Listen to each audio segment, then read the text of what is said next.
श्री शिवाय नमस्तुभ्यम।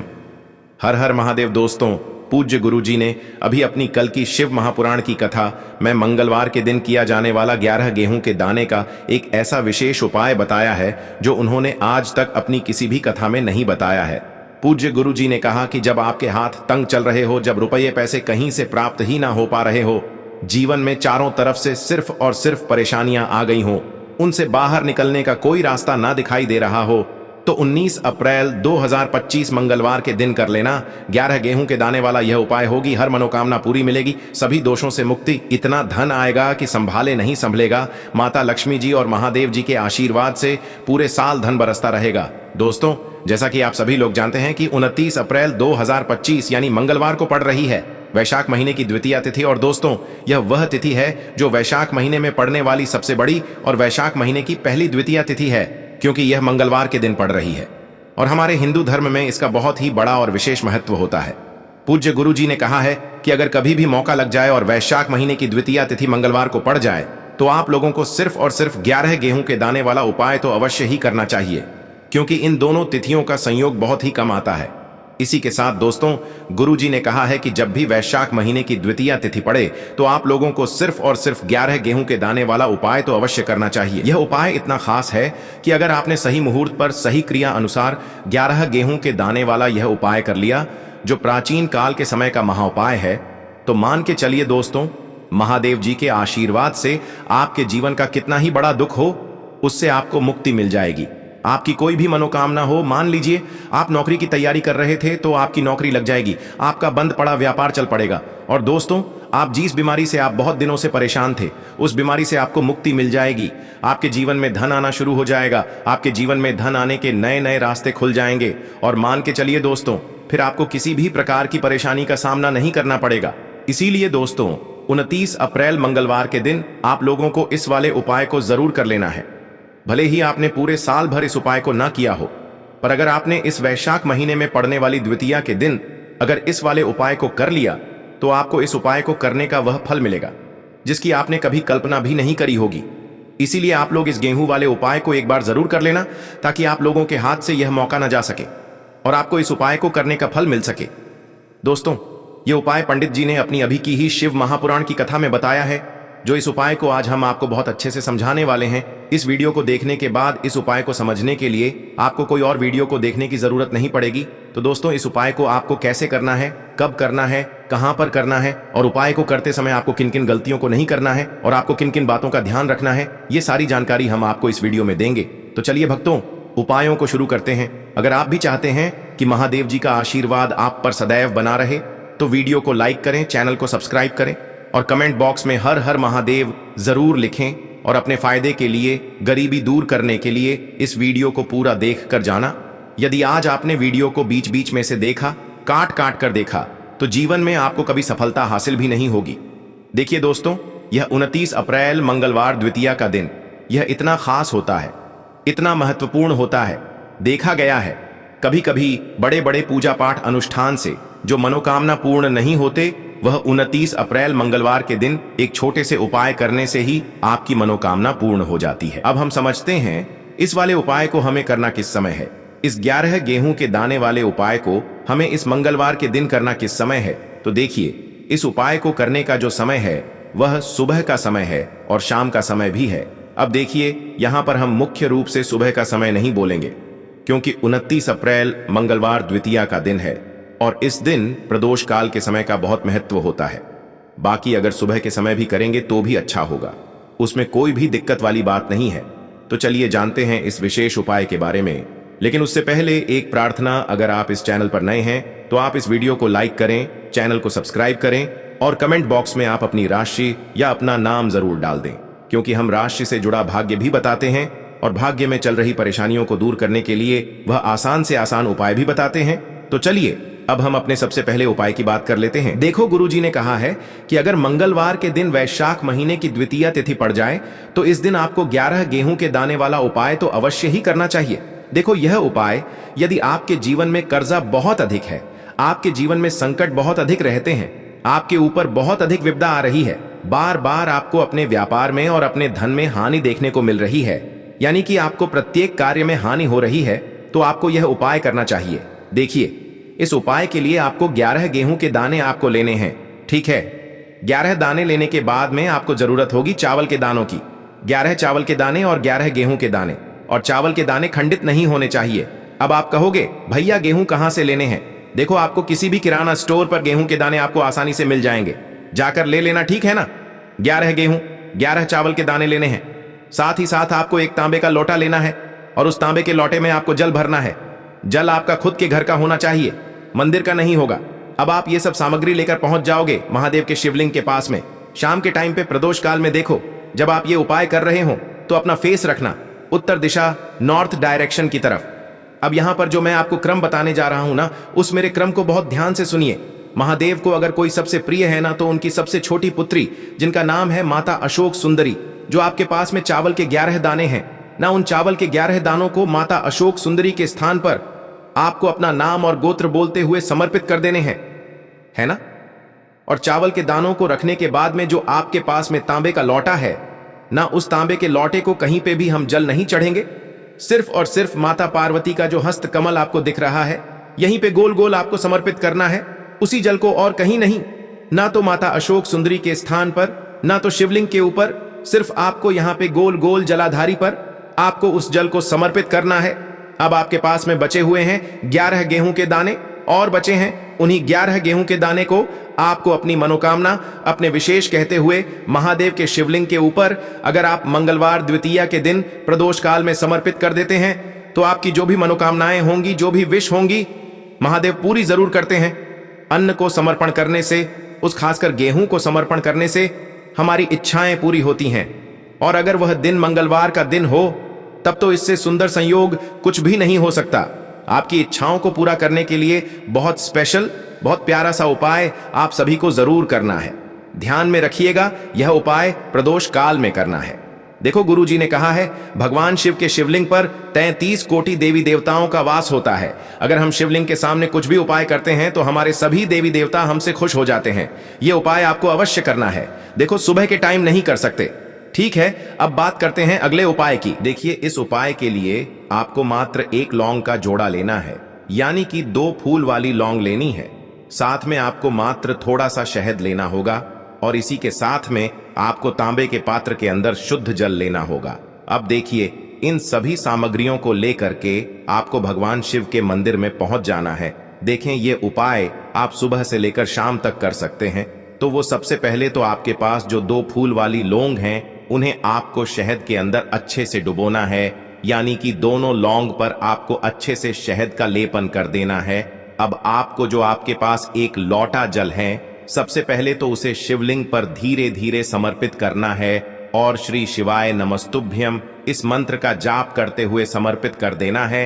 अब आपके पास जो 2 फूल वाली लौंग है, शहद से उसे आपको शिवलिंग पर अर्पित करना है और आपको प्रार्थना करनी है कि जीवन में जो रोग की स्थिति है वे समाप्त हो, जीवन के जो संकट और समस्याएं हैं वह सभी समाप्त हो, जीवन से जो कर्ज की समस्या है वह समाप्त हो। इस प्रकार से प्रार्थना करते हुए यह जो 2 फूल वाली लौंग ही शहद संयुक्त, इससे आपको शिवलिंग पर अर्पित कर देनी है। आपकी जो भी समस्या होगी इस मंगलवार के दिन अवश्य ही समाप्त हो जाएगी। तो इस प्रकार से आपको पहला उपाय करना है। अब हम बात कर लेते हैं दूसरे उपाय के बारे में। देखो, यह उपाय आपके लिए सर्वश्रेष्ठ होने वाला है। देखिए, इस उपाय के लिए आपको मात्र 5 हरे मूंग के दाने आपको साबुत लेने हैं, खंडित नहीं होने चाहिए। इस बात का ध्यान रखें। और इसी के साथ मैं आपको एक तांबे के पात्र के अंदर अपने घर से शुद्ध जल ले लेना है। अब दोस्तों, इन सभी सामग्रियों को लेकर के आपको सीधे पहुंच जाना है भगवान शिव के मंदिर में। देखिए, इस उपाय को भी आप सुबह भी कर सकते हैं और शाम के समय में भी कर सकते हैं। देखिए, भगवान शिव के मंदिर में पहुंचने के बाद आपके पास जो 5 हरे मूंग हैं, उनमें से पहला जो हरा मूंग है आपको शिवलिंग के सामने जो नंदी महाराज होते हैं और उनका जो पैर उठा हुआ होता है, वहां पर आपको पहला हरा मूंग समर्पित कर देना है और आपको ओम नमः शिवाय इस मंत्र का जाप कर लेना है। फिर आपको दूसरा हरा मूंग लेना है और शिवलिंग पर जो श्री गणेश जी वाला स्थान होता है, वहां पर आपको यह दूसरा हरा मूंग समर्पित कर देना है। यानी कि शिवलिंग के सीधे तरफ आपको ये दूसरा हरा मूंग समर्पित करना है और फिर आपको ओम नम शिवाय या फिर श्री गणेशाय नम इस मंत्र का जाप कर लेना है। तीसरा हरा मूंग का दान आपको भगवान शिव की सबसे प्रिय पुत्री माता अशोक सुंदरी वाले स्थान पर समर्पित करना होगा। शिवलिंग की जो जलाधारी होती है, जहां से जल बह करके आता है, उसी जलाधारी के बीच में जो कहीं कहीं उठी हुई लाइन होती है सांप की आकृति के रूप में, वहीं पर आपको तीसरा हरा मूंग समर्पित करना है और फिर आपको ओम नमः शिवाय इस मंत्र का जाप कर लेना है। अब दोस्तों, चौथा जो हरा मूंग है उसे आपको भगवान कार्तिकेय जी का जो स्थान होता है शिवलिंग पर, वहां पर आपको ये चौथा हरा मूंग का दाना समर्पित कर देना है और आपको ओम नमः शिवाय इस मंत्र का जाप कर लेना है। अब दोस्तों, आपके पास जो पांचवा और अंतिम हरा मूंग बचा हुआ है, उससे आपको उससे जल के पात्र के अंदर डाल देना है और इस हरे मूंग से युक्त जल से आपको भगवान शिव के शिवलिंग का अभिषेक कर देना है। जल आपको बिल्कुल धीरे धीरे समर्पित करते जाना है और लगातार आपको शिव महापुराण के मूल मंत्र श्री शिवाय नमस्तुभ्यम इस मंत्र का जाप करते रहना है।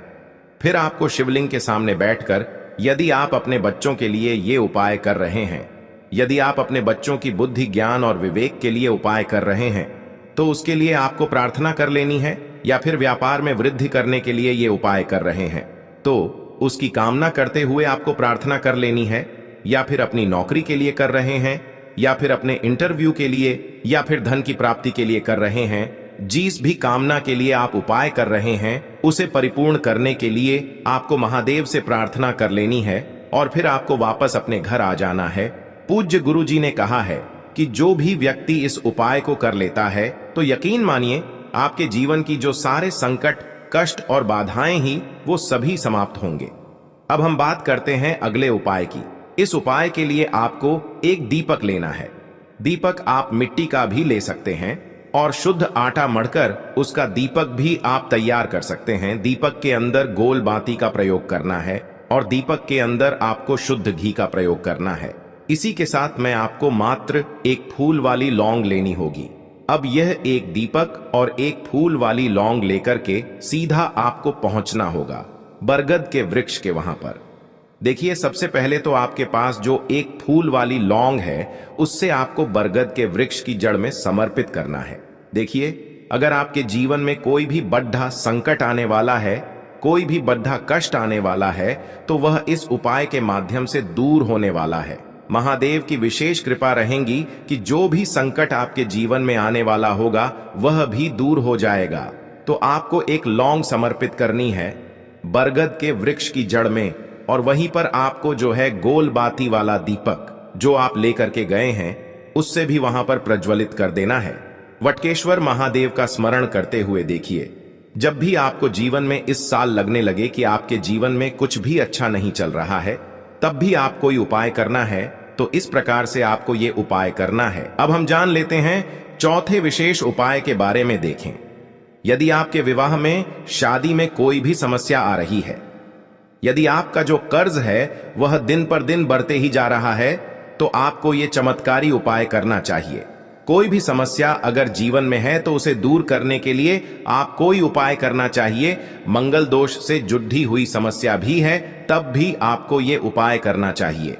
देखिए, इस उपाय के लिए आपको एक तांबे के पात्र के अंदर अपने घर से शुद्ध जल लेना है और इसी के साथ में आपको एक चुटकी लाल चंदन लेना होगा। अब आपको क्या करना है कि जो लाल चंदन आपने लिया है उसे आपको उससे जल के पात्र के अंदर डाल देना है और ये जल्द जो है आपको लाल चंदन से युक्त तैयार कर लेना है और ये लाल चंदन से युक्त जल आपको भगवान शिव के मंदिर में लेकर के पहुंचना है।